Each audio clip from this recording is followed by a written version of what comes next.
Alors, bon après-midi à tous et à toutes. Merci de vous joindre à cette présentation et bon vendredi à tous. Aujourd'hui, dans le webinaire, on va vous présenter l'utilisation des données de scanner 3D. Donc, dans ce cas-ci, là, majoritairement les données du Faro pour l'analyse de planéité de plancher. Donc, à partir de la présentation aujourd'hui, il va y avoir moi pour la partie introduction. Donc, je me présente David Laflamme, arpenteur géomètre de formation, et je suis à l'emploi de Cancel depuis 2011, donc depuis 9 ans maintenant. Puis, j'occupe le poste et j'ai le titre présentement de gestionnaire de segment pour tout ce qui est imagerie aérienne et terrestre. Avec moi aujourd'hui pour la présentation, je vais avoir mon collègue Benoît Lachapelle. Donc, je vais laisser Benoît se présenter rapidement. Bonjour, mon nom c'est Benoît. Donc, c'est moi qui ai été délégué aujourd'hui pour vous présenter ce webinaire-là. Donc, je fais partie de l'équipe technique. Là. Je suis une des 4 personnes ressources en français chez Cancel pour tout ce qui est formation et support technique. Et je suis la principale ressource au niveau francophone là, pour tout ce qui est scanner 3D.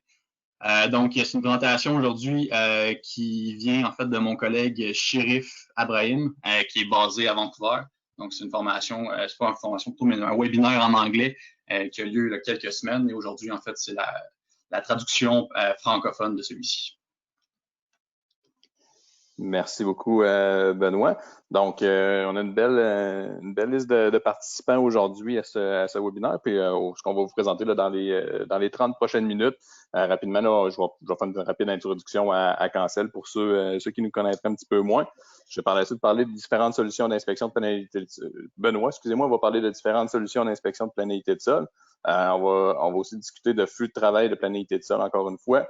Il y a un programme rapide là, de cours intensifs, si on veut, de 2 jours qui est disponible aussi chez Cancel directement. Il va y avoir certaines démonstrations et à la fin, on va répondre à vos questions. Donc, tout au long de la présentation aujourd'hui, n'hésitez surtout pas là, à droite de votre écran.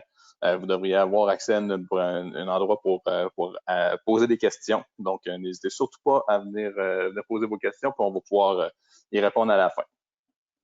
Donc, rapidement, Cancel est une entreprise qui est en affaires depuis plus de 50 ans, donc une entreprise qui est fièrement canadienne aussi, qui compte plus de 600 employés d'un océan à l'autre, donc à travers le pays, qui sont des employés qui sont distribués dans une vingtaine de bureaux situés dans toutes les provinces du Canada, excusez-moi.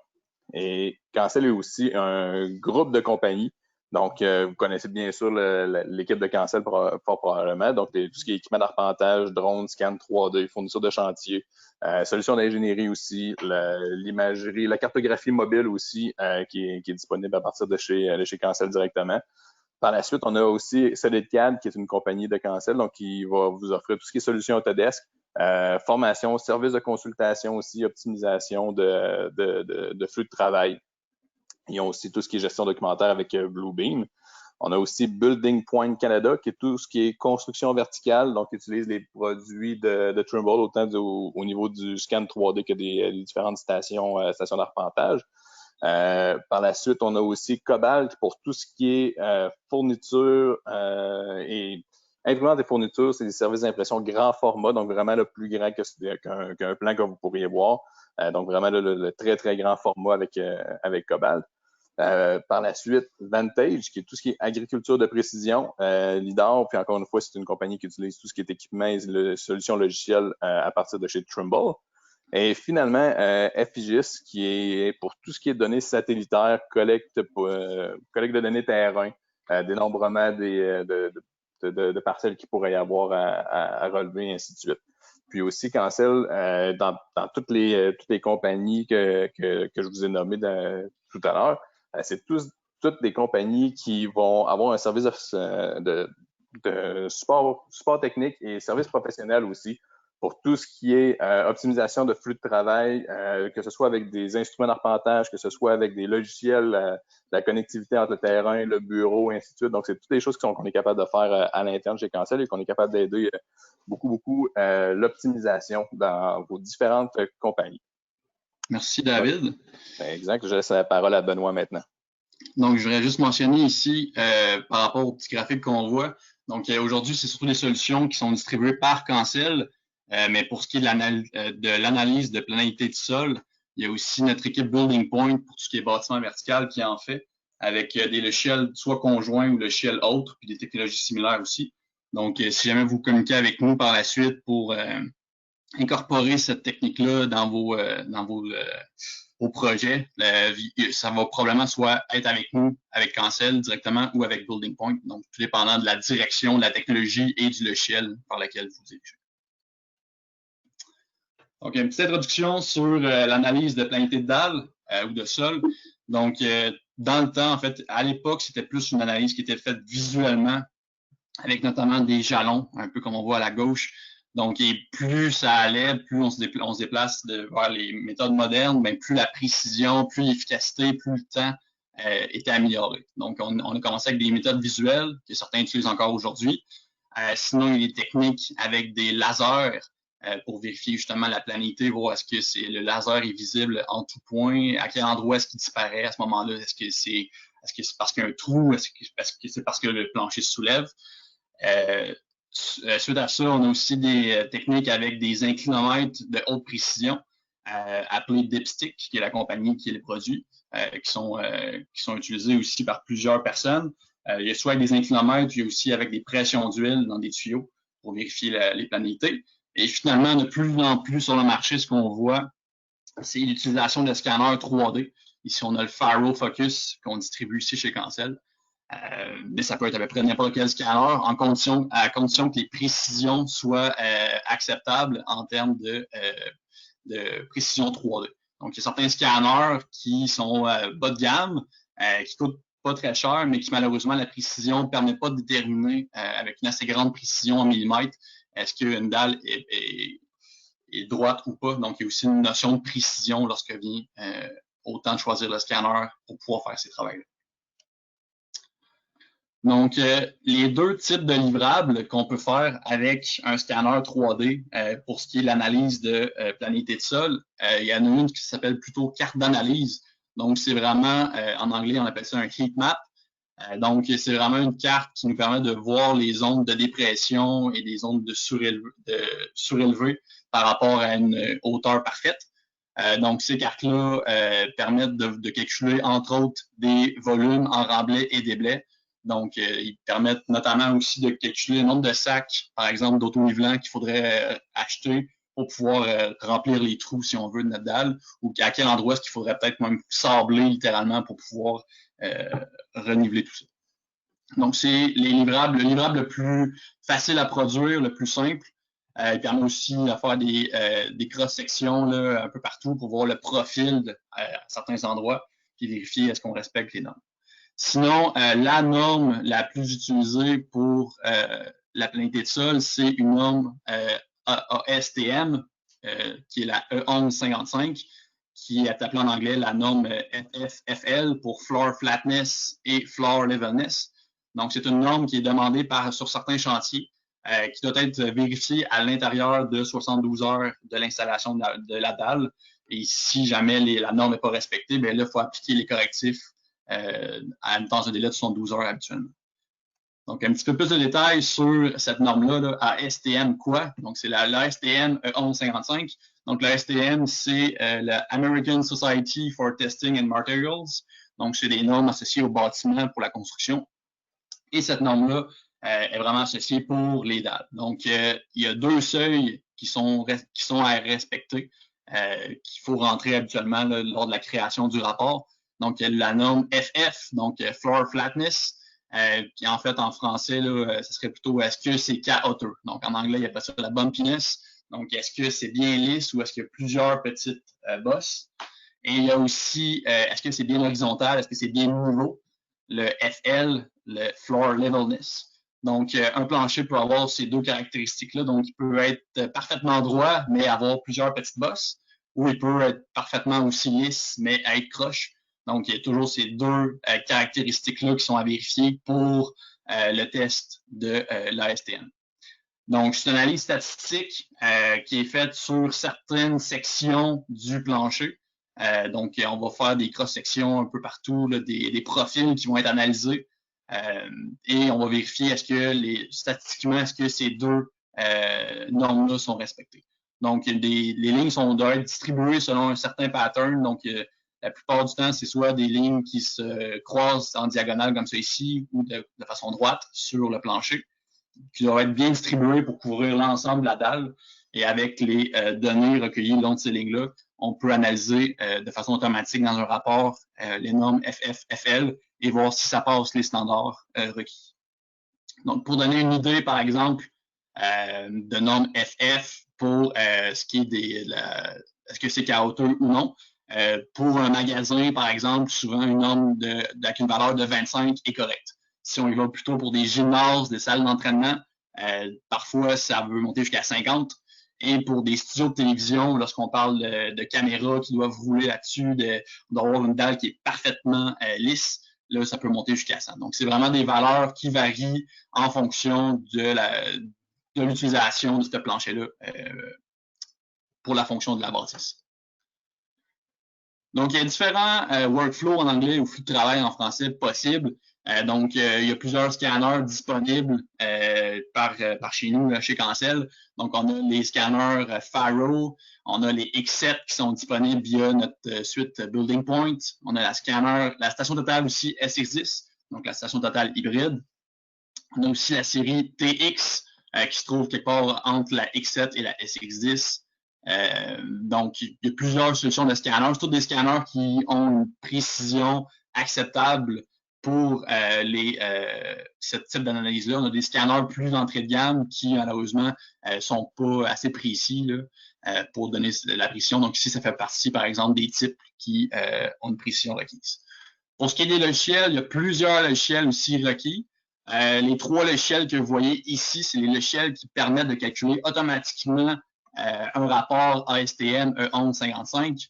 Donc, les 3 possibles, il y a Trimble Willworks, il y a Faro Built It et avec Faro Scene, qui est le logiciel d'assemblage de scan Faro, on peut rajouter, si on veut, l'extension Rhythm, qui est une solution en anglais, on dit third party, donc d'un fabricant autre qui vient se greffer à Scene pour pouvoir faire ce type d'analyse-là sur des dalles.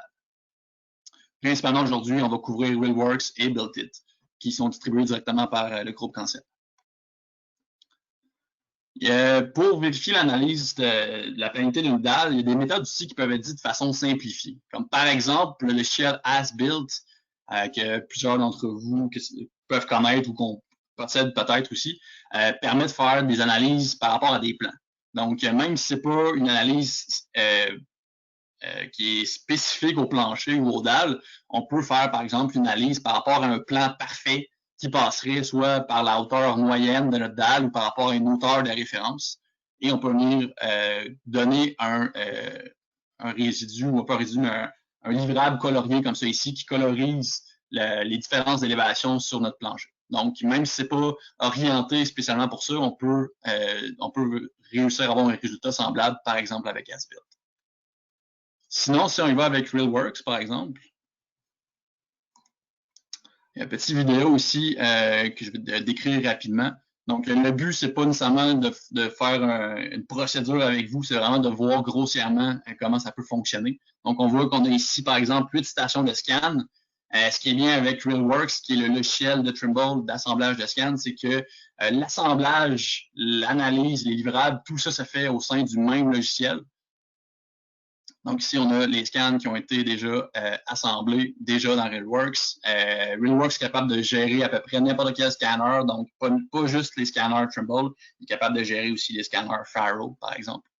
Donc, l'outil pour créer ces cartes de déformation-là, donc les cartes colorées, ça s'appelle le Floor Inspection, où est-ce qu'on va venir définir, par exemple, un espace test, donc le grid spacing. Donc, par exemple, si c'est à chaque 25 cm, une hauteur moyenne va être calculée. C'est par rapport à ces carrés-là de 25 cm carrés qu'on va venir faire l'analyse. Je vais avancer un petit peu le vidéo. Donc, grossièrement, on vient faire une sélection à l'intérieur pour simplement isoler le plancher le plus possible. On enlève le bruit. Et suite à ça, RealWorks, comme vous allez le voir, a un outil même automatisé pour extraire les planchers. Donc, c'est vraiment de façon grossière qu'on peut venir simplement isoler la partie de la bâtisse qu'on veut faire l'analyse. Pas besoin ensuite d'enlever les murs. Tout ça va être fait de façon automatique, comme vous allez le voir dans quelques secondes. Donc, ça fait partie d'une des forces là, de RealWorks de pouvoir faire ce type d'extraction-là automatique. Donc, une fois qu'on a fait la segmentation, dans le sampling, on a un outil qui s'appelle le Floor Extraction, donc qui permet automatiquement d'aller extraire le sol, comme je viens d'expliquer.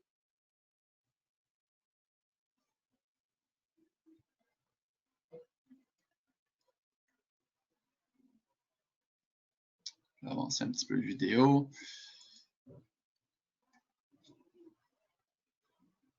Donc, l'extraction qui se fait, vous allez voir ensuite que les points qui apparaissent en rouge sont les points qui ont été jugés comme étant pas le plancher. Donc, c'est les points qui seront enlevés suite à l'échantillonnage. Donc, ça permet de vérifier que tous les petits objets qui étaient déposés sur leur plancher ici et là ont bien été enlevés.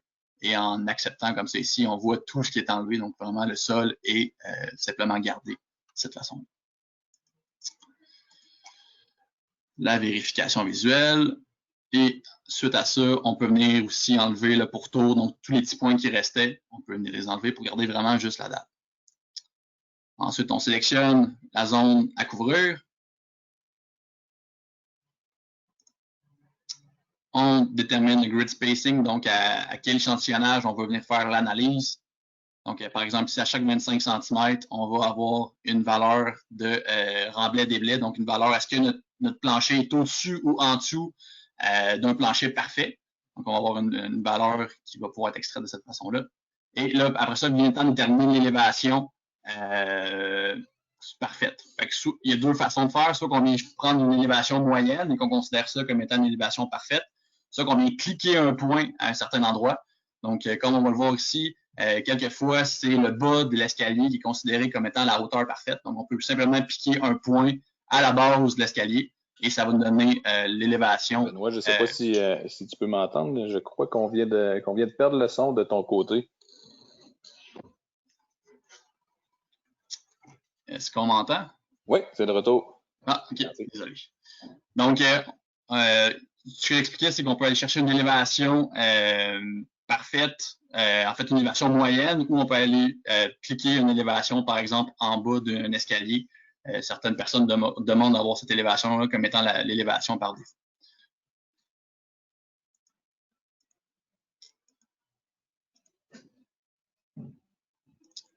Donc, suite à ça, on lance l'analyse et là, on a une carte comme ça colorée en bleu et rouge. Donc, tout ce qui est rouge est sous le niveau déterminé. Tout ce qui est bleu est au-dessus. Et là, à partir de cette carte-là, on peut aller chercher un paquet de livrables, dont des rapports, des valeurs de volume. On peut aussi extraire des polylignes, comme on va le voir, qui vont déterminer les zones, les courbes de niveau, si on veut. Donc, les endroits où est-ce qu'il faut peut-être ajouter l'autonivelant, ou est-ce qu'il y a des endroits où il faut peut-être sabler pour venir enlever une certaine épaisseur.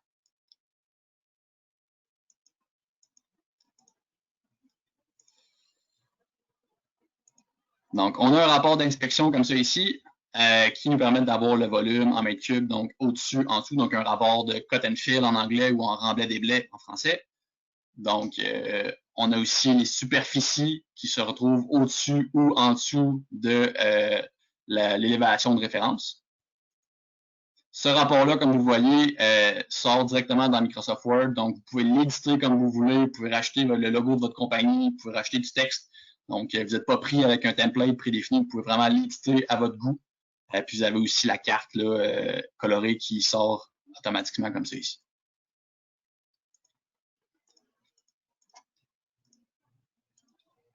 Vous avez aussi, à chaque 25 cm, vous avez l'élévation du point en question, le point, et vous avez aussi la valeur en millimètres. Est-ce que le point est au-dessus ou en dessous de la valeur de référence? Donc, selon certains grids que vous avez prédéfinis. Donc, vous voyez, vous avez un paquet, ça crée comme un package, ça crée plusieurs petits dossiers ou documents suite à cette analyse-là.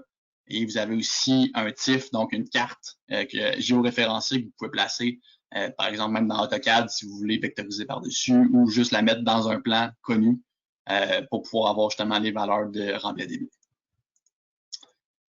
Finalement, ça vous permet aussi d'avoir des cross-sections comme ça ici. Donc, on peut créer des coupes dans certaines directions.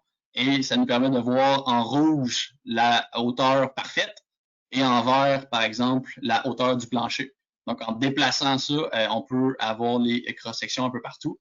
Et tout ça, on peut exporter justement ces cross-sections-là. On peut exporter des courbes de niveau. On peut exporter un mesh également. Donc, il y a plusieurs exports qui viennent à partir de la carte d'inspection, la carte de déformation. Donc, tout ça, c'est avec l'outil qui s'appelle Inspection Map Analyzer Tool. Donc, ici, on voit par exemple la variation de la dalle en vert par rapport à une dalle parfaite. On peut voir les écarts un peu partout. Donc, ça permet aussi de bien visualiser les trous. Donc, ce qui est bien aussi, c'est qu'en exportant les courbes de niveau en format DXF, mais avec une station totale, par exemple, on peut même aller implanter le pourtour des trous. Donc, pour savoir à quel endroit est-ce qu'il faut rajouter spécifiquement l'autonivelant, par exemple, pour pouvoir venir égaliser le tout. Donc, il y a vraiment plusieurs exports possibles. Donc, je vais assez vite parce qu'on a plusieurs choses à couvrir aujourd'hui. Si jamais vous avez des questions, on pourra individuellement, on pourra même dans les prochains jours ou au courant de la journée se parler pour avoir un petit plus de détails là-dessus. Donc, on peut également changer la couleur si on n'aime pas juste le rouge et bleu de tantôt. On peut vraiment avoir les différenciations avec une certaine échelle, par exemple multicolore comme on a ici. Des fois, c'est un peu plus parlant que juste avoir des zones en bleu et en rouge, mais d'avoir plutôt un dégradé de couleur. Ça donne plus un indice là, sur la variabilité de la dalle là, un peu partout.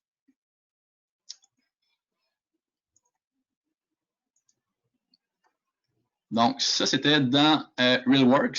Sinon, dans BuildIt, qui est un logiciel de Faro qui permet de faire principalement de l'inspection de bâtisses, permet grossièrement de faire les mêmes choses que RealWorks. Lui, cette vidéo-là est beaucoup plus court.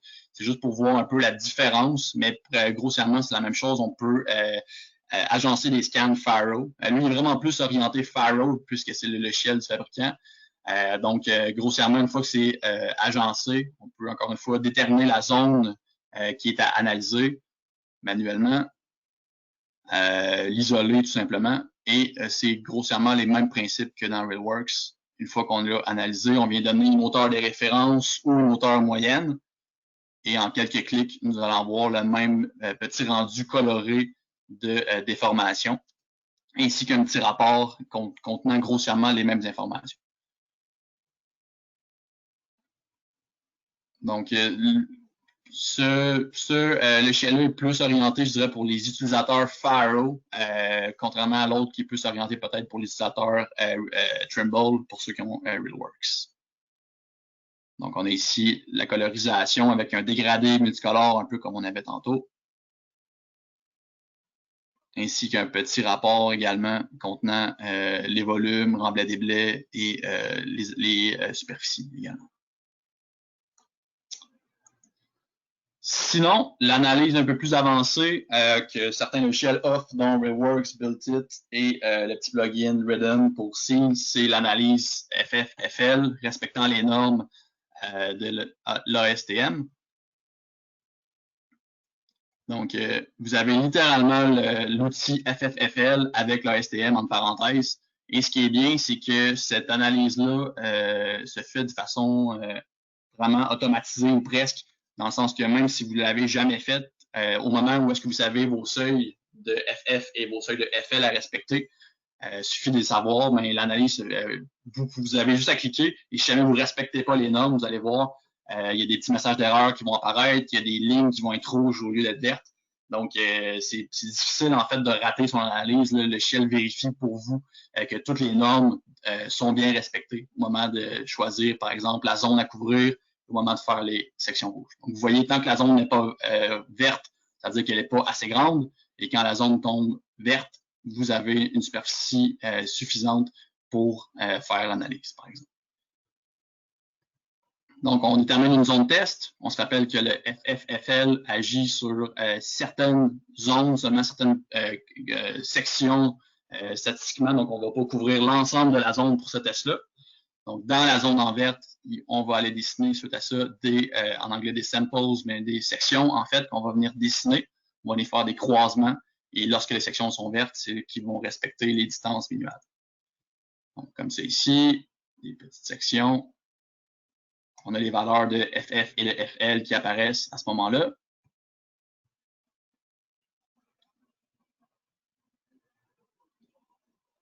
Si vous dessinez une ligne trop près d'une autre, vous voyez, elle devient rouge parce qu'il y a une distance aussi minimale entre les sections types à dessiner. Donc, il n'y a pas vraiment de moyen de se tromper là, au moment de respecter la norme. Donc, c'est vraiment une des bonnes choses là, du logiciel.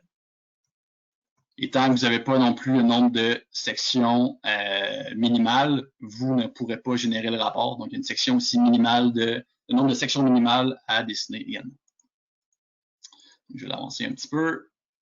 Quand vous n'avez pas assez de points parce qu'il y a des trous également, si jamais il y a des colonnes, par exemple, et que vous passez au centre d'une colonne, comme par exemple les trous rectangulaires que vous voyez, il y a un message d'erreur qui va apparaître, comme ça ici, pour être sûr que vous ayez vraiment de la donnée continue le long de la cross-section.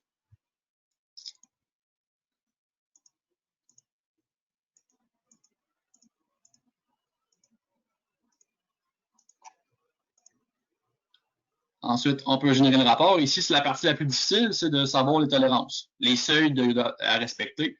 Donc, si vous n'avez pas d'idée, il faut vérifier avec le projet sur lequel vous travaillez. Il y a des normes qui vont être demandées. C'est de rentrer, en fait, ces normes-là ici, au moment de la génération du rapport. Et là, après ça, on va être capable de voir les valeurs de FF et FL moyennes pour chacune des lignes. Et pour chacune, on va avoir des mentions échec ou réussite en rouge ou en vert selon les seuils que vous venez juste de rentrer précédemment, qui vont vous dire est-ce que le plancher semble respecter ou non le tout. Encore une fois, vous avez un petit rapport sur la forme de Microsoft Word que vous pouvez éditer à votre goût. Et vous avez ici les valeurs de réussite ou échec. Dans ce cas-ci, je pense que les seuils étaient très petits, donc tout a passé, par exemple.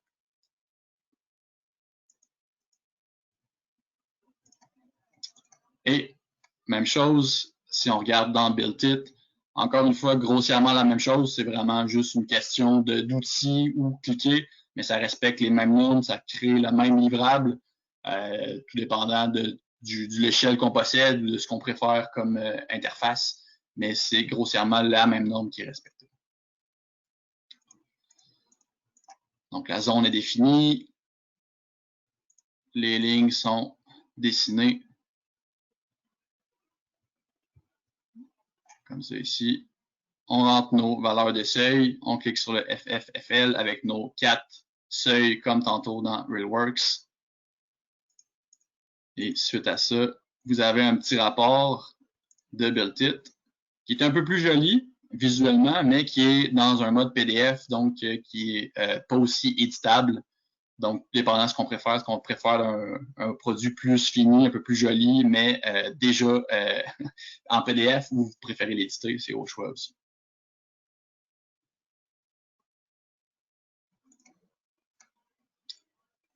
Donc, on a vu rapidement le floor flatness, ça a été très rapide, c'est de donner une idée générale des deux principaux livrables, autant les cartes d'analyse, les cartes colorées, que l'analyse de l'ASTM FFFL.